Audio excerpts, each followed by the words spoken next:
what is like maybe a decision that you made during your president time where like you tried it out and it didn't actually go to plan? What would be some examples you've had where you've wanted to test something and unfortunately it didn't work, but then maybe what has shown up as a result from that? The thing I can think about a bit more externally is like this year at least, I don't know, it's more so like an events decision, trying to include more people, like trying to try to connect with other societies that like were in bouldering pretty much, like doing collabs and stuff.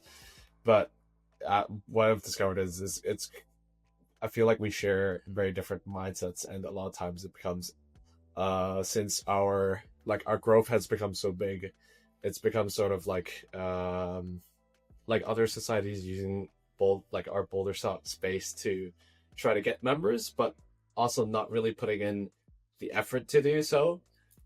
And that becomes like I guess it's a hard question of like how do I like not expand the club outside bouldering, but how do I like introduce bouldering to others, like with other societies, but also like, you know, be careful about like who I'm choosing to collaborate, like who we're choosing to collaborate with stuff in order like to make it a good event for the members and stuff like that. I don't know if yeah.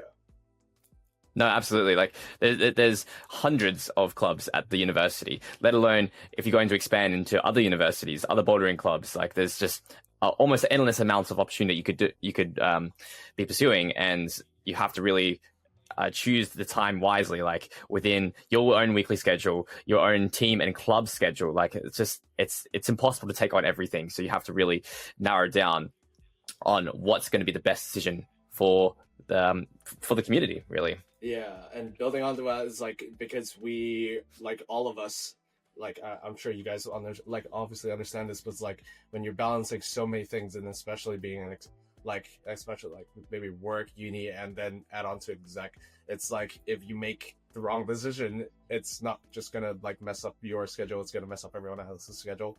Hey, just a quick announcement before we return to the podcast. If you're someone who's been feeling a bit stuck lately, maybe you're switching careers, rebuilding your routine, or just trying to get your life together, I get it. That's exactly why I write the Midweek Motivation newsletter, where every week I share real, honest thoughts on training, mindset, and the messy process of figuring life out.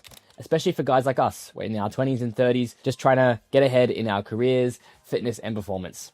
It's short and it's personal, and it might just give you the push you need during the middle of the week when it's least motivating. You can subscribe using the link in the show notes below, or go to substack.com and search up Midweek Motivation. All right, let's get back to the podcast. So it's like definitely an interesting thing to be careful, but like also taking the risk to be like, okay, maybe we should try this out. Yeah, that's right. So it certainly is a risk, and I think the prospect of collaboration, especially in the early days, when it was, you know, myself, Toby, and Cam, it was exciting, right? And people were reaching out to us for opportunities for collaboration. But I think it was more, the decision was more about doing a collaboration that was mutually beneficial.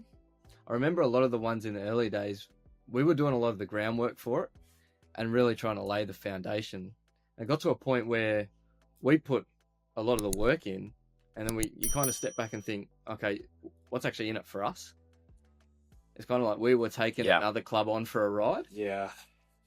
So I think a decision like that, you've really got to weigh up and really be able to pick and choose collaborations that are actually going to provide value for both parties involved. So I think that was something that we kind of struggled with early days, just purely because of the excitement of it all. Oh, man, this other club wants to collaborate with us. But really being able to analyze it and think, okay, where's the value for both of us? Yeah. No, I think you hit the nail right on the head. Yeah. Yeah, absolutely. I think that applies to so much, because even in your own personal life, right? I'm sure all of you guys are still just as busy as what you were before in your own life. How do you say no to decisions, right? Like you have a lot of things that excite you, but then what's actually really important, right? If you're saying yes to everything when your calendar is really full and you're prioritizing some different things, something's got to give way, right? So saying no eventually to those potential opportunities. But what I really want to talk about now, actually, because I'm obviously I was away from the club when Rock Jam began. So for those who don't know, before that we used to do a collaboration with other bouldering societies across Sydney, and we're doing a bouldering competition called Boulder Bash. But last